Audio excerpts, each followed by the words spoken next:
You guys, give it up for Dick Crissman. Make some noise for him.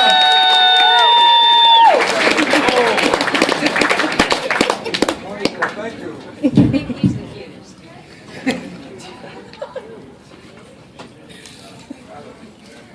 How do you follow an act like that? That was fantastic. Woo! Let's hear it one more time for Sanford. Woo!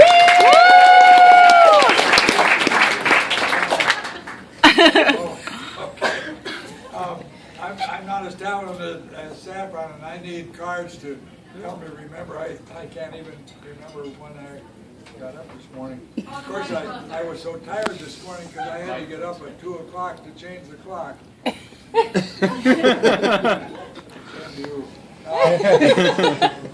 First of all, I am a physician, and I saw many patients in my office, and I had even lectured once on, is there humor in medicine? And of course the answer is, your gas is as good as mine.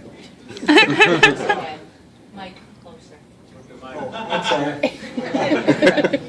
But it was in my my reception room that this fella came in, athletic-looking young guy, and he had a couple of bulges in his trousers, and this lady said to him, "What have you got?" And he said, "Tennis balls." And she said, "Oh, you poor man, I've had tennis elbow, I know how they must hurt."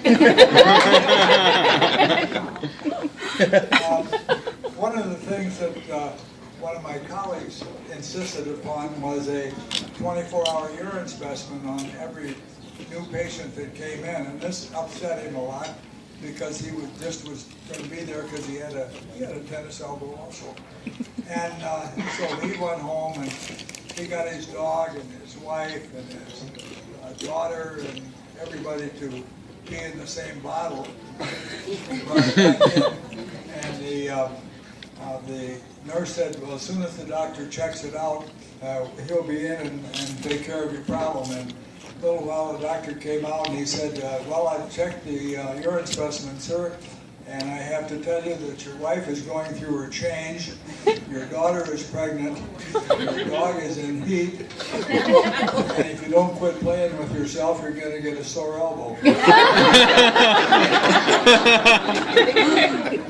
I live out in the country. I live on Alaska Avenue, and if you happen to look at either end of that section of it, you'll see that Shagbark Farm cleans the road. Well, I'm Shagbark Farm, and the last time I cleaned it, I came across a funny-looking bottle, which I'd never seen before, and it had a top on it. I was curious, so I opened it up, and what do you know, a genie popped out of this thing and said, "Thank you so much for getting me out. I'll give you any 3 wishes. Please help me out." And I said, "I'd like a bank account with $1 million in it." And they said, "No." The genie said, "No problem, except you didn't give me a chance to tell you that your worst enemy is going to get twice as much, whatever you wish for." He said, "Well, okay, I would like a harem of 10 beautiful women." And the genie said, "Not a problem, but you must remember now that your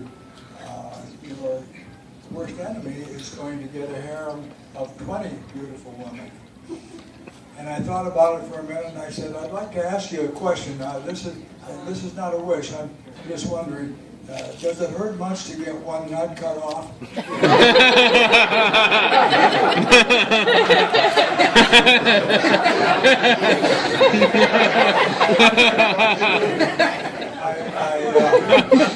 On a windy day last spring, I was out flying a kite, and the kite was going all over the place and diving and twisting and turning, and my wife came out and said, "It needs more tail. You need more tail." I said, "I told you that last night, and you said go fly a kite."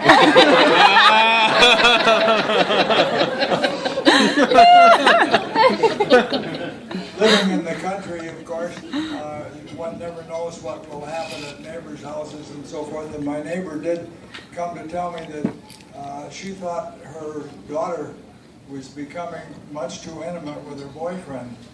And I said, "Well, what makes you think that?" And he said, "Well, out there or she said, out there next to the barn in the snow, you can see where he wrote his name in the snow, peeing in the snow. Well, I said, boys do that. That's part of the sport. And she said, yes, but it's in our Mary's handwriting. That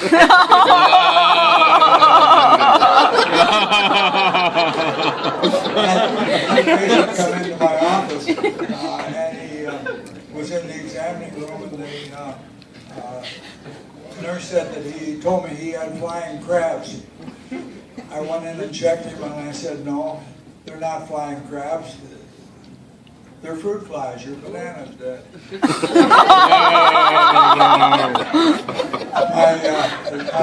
want to, 2 minutes, Dad. I'm sorry, what? 2 minutes left. 2 minutes. Oh, anyway, I went to the local furniture store and told him I wanted a piece of sexual furniture. And I said, well, what do you mean by that? And he said, I'm not sure. My wife said she'd like an occasional piece in the living room. And of course, most of the guys in this audience had been in men's room where there's a communal urinal. It's a long trough, and you stand next to wherever you are and go ahead. And I was standing in this at one of these urinals, and I said to the guy next to me, are you from Kansas City? And he said, well, yes, how did you know? And I said, well, Rabbi Ginsburg in Kansas City is the only one I know that does his circumcisions on a slant. And you're pissing on my foot.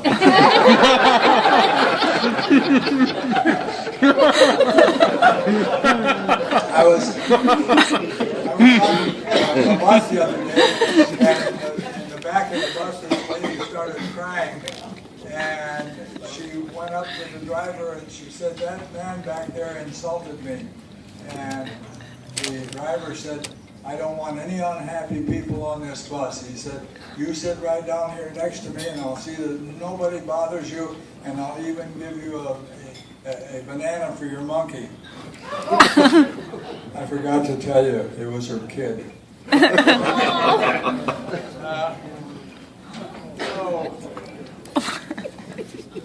It was one of the fancy resorts down in Florida, and this couple met by the poolside, and they were just immediately friends.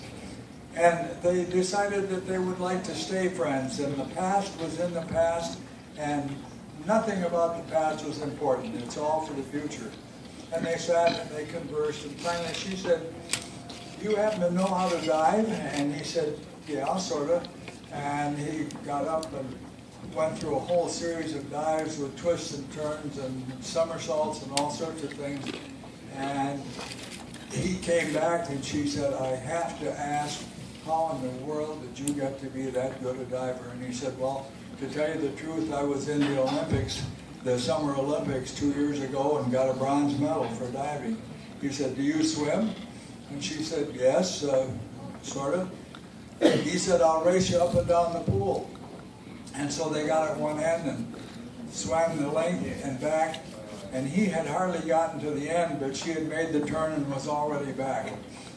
And he said, I know I'm not supposed to ask, but where in the world did you learn to swim like that? And she said, well, to tell you the truth, she said, I used to be a call girl in Venice, and I worked both sides of the canal.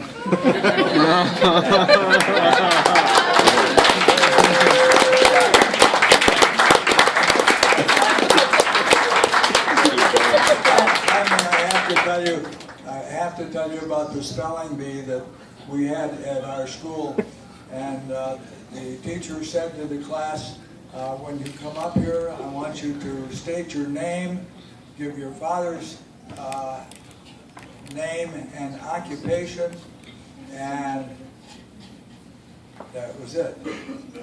So Mary got up and said, my name is Mary, my father is a baker, B-A-K-E-R. I forgot to tell you, they have to spell the occupation. Second boy got up and said, my name is Freddie, my father is a shirt maker. S-H-I-T, she said, don't try that again. S-H-I-T. She said, no, you sit there and think about that for a minute. Sammy, you come up, you're next. And so Sammy came up and said, my name is Sammy. My father is a bookie. B-O-O-K-I-E. And I'll lay you 2 to 1, he spells shit again.